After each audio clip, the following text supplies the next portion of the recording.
Disneyland Forward clears a major hurdle in Anaheim as the Anaheim City Planning Commission votes on whether or not this actually goes forward to the big city council vote. We'll talk about it up next on That Park Place.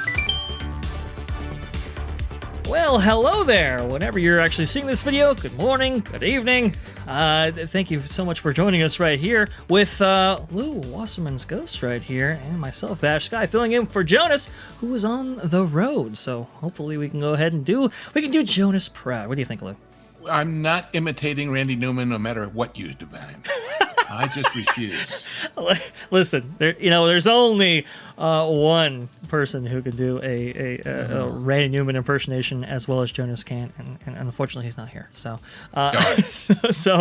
don't worry, I won't be asking you to do anything that you don't want to do. But speaking of things that people don't want to do, Disneyland's multi-decade $1.9 billion expansion plan clears crucial hurdle after contentious public meeting. This is via Deadline right here by Ta and Tap. I'll say this right now. This was a 6 hour. And you watched it all, didn't you? I did watch it all. All the other guys, when they do movie reviews, they talk about, I watched it so you didn't have to. You did it with a city council meeting, for God's sakes, a planning commission. Yes. I mean, that's usual. On the other hand, I'll bet the members of the Planning Commission in their own secret heart of hearts enjoyed it, because normally those things are dry as dust, Well, yeah, it was pretty dry, that's for sure. But however, speaking about enjoyment from a more active meeting, there was definitely action for sure. We'll get into that momentarily right here. Disney cleared a crucial hurdle today, and it's planned to develop or revamp Disneyland to the tune of $1.9 billion over the next decade, but not without contention. The Anaheim City Planning Commission voted 5-1, we'll talk about that vote in a moment, to approve sending the corporation's Disneyland Forward plan to the full city council vote. Disney Forward would transform Walt Disney's original theme park over the coming decades, adding mixed-use amenities and attractions. Amid an initial flood of glowing public statements, because this is kind of weird, Lou, I don't know if you've seen this before, but they had all of the positive statements at the very front, and they put all the negative statements at the very back. I don't even know how they would organize such a thing, but apparently that was because of the rules that they've initiated there. No, I don't know about that, but if it's going to run 5-6 hours, you want the negative people to come on when half the audience has given up and gone home. See, that's it exactly. Some of the people who were actually giving negative comments spoke about that. It's like, hey, why are we at the end? This thing's going 4 or 5 hours, at least by the time that person walked up to the podium. And he's saying, look, a lot of people have already gone home. Why'd you put us at the end right here? So definitely some... What was their answer? Oh, well, you'll be on the record. Well, yeah, they were, I guess the chair of the commission right there was saying, oh, well, we can't have people, go up kind of like a first come, first serve basis because we've been told not to. My question would have been, who told you not to do that? Who told you? Yes. Yeah. We'll get into it here, talking about this vote right here, because it's fascinating. Amid an initial flood of glowing public statements at the gathering from union members, hoteliers, residents, Disneyland cast members, and Disneyland Resort President Ken Potrock, who also spoke there, the Planning Commission seemed set to send the deal forward, but a wave of well-spoken public commenters against the project and sometimes wondering questions from Commissioner Luis Andres Perez, which, by the way, we'll play a little bit of him. But, oh, goody. He's really something right here. Sent the meeting into its 6th hour before the final vote was taken right here. I mean, this was nuts right here. So some of the things that we learned in this whole thing, or one of the contentious issues, I should say, was the fact that Magic Way, I guess, was kind of a contentious issue amongst the residents of Anaheim. Because I guess if we look at a map, which I should have, we'll use this one just for representation purposes. It's kind of hard to see on this map, but Magic Way kind of cuts through that theme park district expansion to the right of the proposed map right there. Sorry, to the left. And so people use that to get on the I-5, which you can kind of see right there, or the 5 freeway. And I guess they're wanting to go ahead and essentially pay the city in order to abandon those streets to Disney. This was kind of interesting because, they're saying they're doing $40 million or they're spending $40 million for street and transportation improvements. But upon questioning, it was revealed, both between Disney representatives and city officials, that I guess that's the going rate for those streets right there. So it's not so much. We're going to improve them. What was that thing about in order to save the village, we had to destroy it during Vietnam? Yes. So we're going to spend $40 million to improve this street by making it go away. Right. And I suppose, if you pay the city, they could maybe use that to do that. But I don't know if that necessarily, we should explain the reason why the locals who live to the west of the park want to use that little road to get through. Goes back to a previous bone of contention between the city and Disney. When Disney first wanted to start expanding with DCA and back when it was even called Westcot and all the rest of it, the city said, we have enough traffic problems around your damn park now. Locals are going crazy. What the heck? It's impossible. So what did Disney do? They went to Caltrans, the state highway authority, and got permission to build their own on and off ramps off the freeway that go directly into the parking lot. And that's this road you see to the left of that red outline in that overhead that you just had. Right. And what it did was take the traffic off the local roads, but that also took it away from all the local restaurants and hotels and people who were living off of, let's eat here before we go in. It's cheaper. So be careful what you wish for, as they say. And they're saying that they want to do another I-5 or 5 bypass as well with their second parking structure that will be built to the east of this. So I believe, if I'm not mistaken, the Mickey and Friends parking structure and the Pixar Palace parking structure is going to take southbound traffic while this takes northbound traffic coming off the 5 sense. Right there. So and I should mention that once this happened, Universal got the bright idea, hey, we can do it too. And up at Universal Studios in Hollywood, they built a huge bridge right over the freeway. And they literally closed what was a very popular off-ramp to do it, which didn't make people happy either. Yeah. So... And people voiced their complaints with this one, at least right here. I know that for a fact. We'll go ahead and let's see what some of those comments were. This is from ABC7 right here. People who live in Anaheim have split opinions. I'm in support of number 2 because of the jobs that it creates for the residents of Anaheim and for the food that it's going to put on the table. You're saying yes to community affordable housing. You're saying yes to over 9,000 construction jobs, nearly 5,000 new cast members. Have the traffic studies been shared with the public? I'm not aware of it. I feel at this point, we, the residents, need more time to review this expansion agreement. I used Disney Drive, I used Magic Way. And Disney Drive, if you're coming out of like Sherwood Village, going to the 5 freeway, you're going to go right down Disney Drive, go right up onto the 5. And if that closes off, you have to fight the traffic. So that was what some people were saying right there. You can see Magic Way actually in this news report. That is Magic Way, and that's you can take a left right there at the end of the street, go up Ball, and boom, you're either on the freeway itself going northbound, or you can take it southbound. Well, actually, I think you can go either way from there. I'm pretty sure yeah.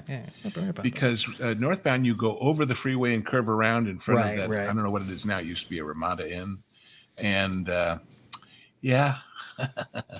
it's I go back. You see, as a kid, to coming down that 5 freeway from LA, and the first thing you saw was the tip of the Matterhorn, and you got very excited. Very excited. Well, and then the Global Van Lines building was there with that big globe in front of it and a moving van.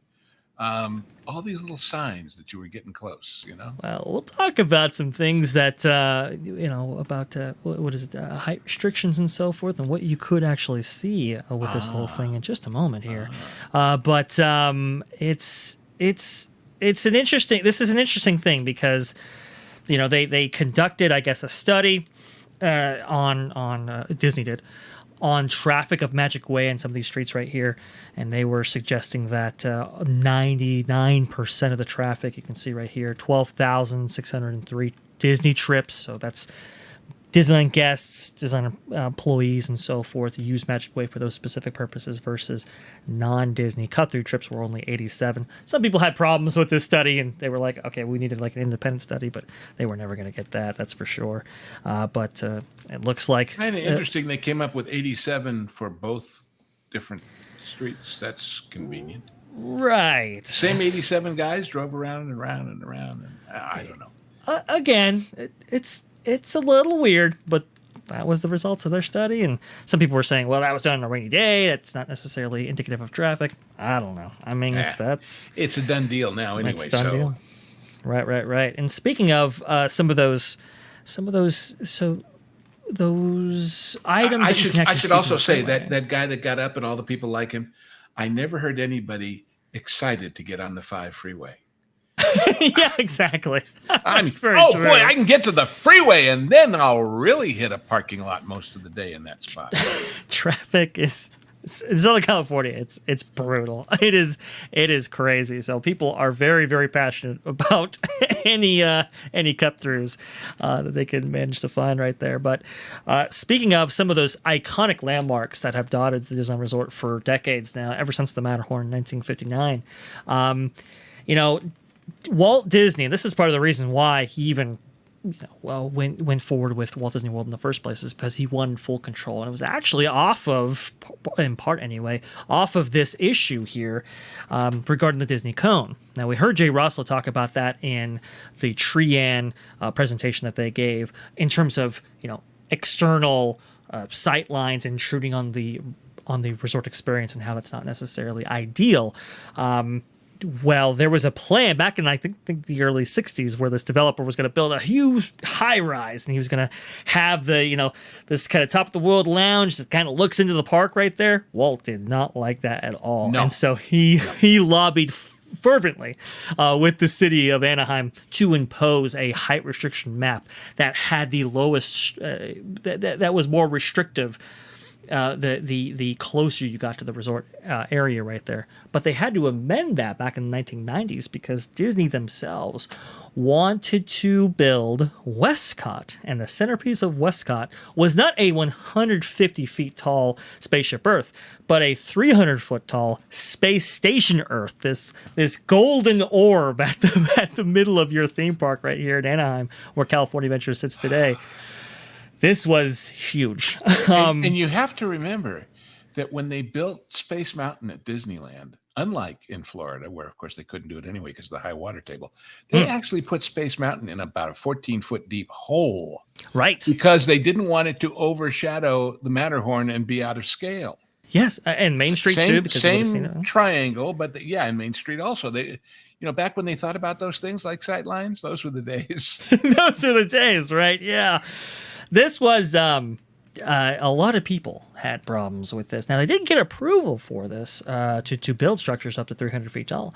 However, they didn't actually go forward with Westcot. So those and Westcot was going to be kind of a double-decker park anyway, with stuff basically like a sunken mall sort of thing down below the main level. Yes, so the really kind of ingenious part about Westcot was that you were going to have a series of resort hotels that lined the perimeter of it, so that way it can provide, what is a block or a berm for those intruding sightlines from nearby hotels, but it can also provide you, theaters or attraction space down below in the bottom 3 or 4 levels, and then rooms up top. Those of you who don't know the whole sordid history that Vash and I know bits and pieces of, him more than me, when Walt was first building Disneyland and he wanted it to be different from all these terrible, shoddy amusement parks around the country, but he did take his idea to Chicago, to the trade association of people who ran them. And when he showed them the outline and explained that there was going to be this berm all the way around the park that was going to isolate it from the world outside, and they all looked at him and said, well, who will go in there if they can't see what's in there? And besides, you got to put the Ferris wheel right up at the front to draw people in. And he said, I'm not going to have one. They said, what? Are you mad? Are you crazy? God, get this guy out of here. He doesn't know what he's doing. Surprise. Disney, it's interesting because Disney has had their own kind of weenies, let's say, to get you into the parks, especially like Walt Disney World, for example. But Walt was always one step ahead, and it's what's old is new again, right? As we say. Well, my favorite Walt was from Another Planet story is that supposedly when they were building out the hub at Disneyland, and everything was spokes off of it, which is the great idea. I always was amazed, frankly, when Universal built in Orlando. I said, what's wrong with them? Don't they know you put something in the center and you have everything radiate out and then everybody knows where they are and everybody can find? Anyway, supposedly they came to Walt and they said, well, it's all this grass. Where do you want to put the pathways? You haven't drawn it down. He said, don't. And they said, what? He said, plant the cheapest grass you can find and wait till we've been open for 3 or 4 weeks and see where it's dead. And that's where the pathways go. Who thought like that in 1954, 53, 55? I was born in 53. I didn't think like that. One of the last, so people have archived within Disney, people archived what was on Walt's desk and how his office was arranged on the day that they died. And it's interesting because on his desk was an urban planning book. I mean, he was like obsessed at the end there with how to model these things because he took that information that he learned through experience from Disneyland and applied it to so many areas of not just the parks, but also his future plans for experimental prototype community of tomorrow. So super, super cool. Or as they used to call it when it opened as the theme park, every person comes out tired.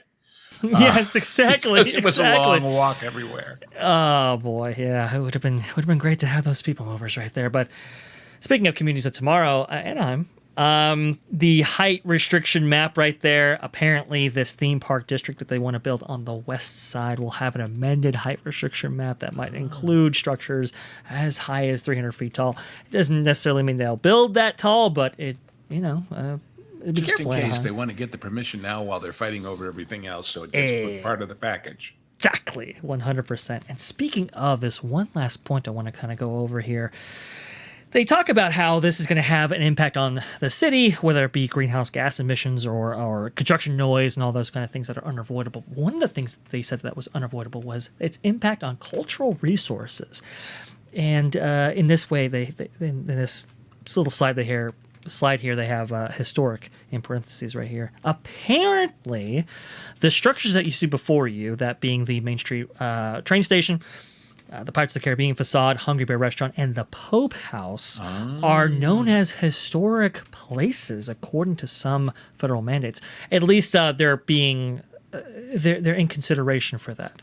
So part of Disneyland Forward actually gives them the ability to either raise, demo, modify, or impact these specific resources right here without having to gain additional approval. So a lot of people are wondering, they're going to do something to some of these places? They might, especially Hungry Bear and the Pope House for sure. Yeah, Hungry Bear especially, because you got to get across the way into the rest of this stuff, and that's the obvious place to do it. Exactly.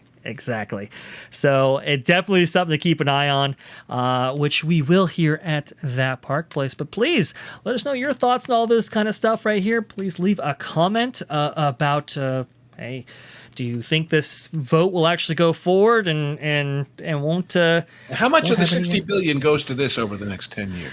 They're saying Disneyland Forward is going to be about $1.9 or $2.5 billion. If they don't end up spending $2.5 billion, I think they have to spend $5 million as like a fee or whatever to avoid that cost. So a lot of people are saying $1.9 billion. That's probably what it's going to be, but I don't even think it's 3% of that $60 billion. I mean, it's that low.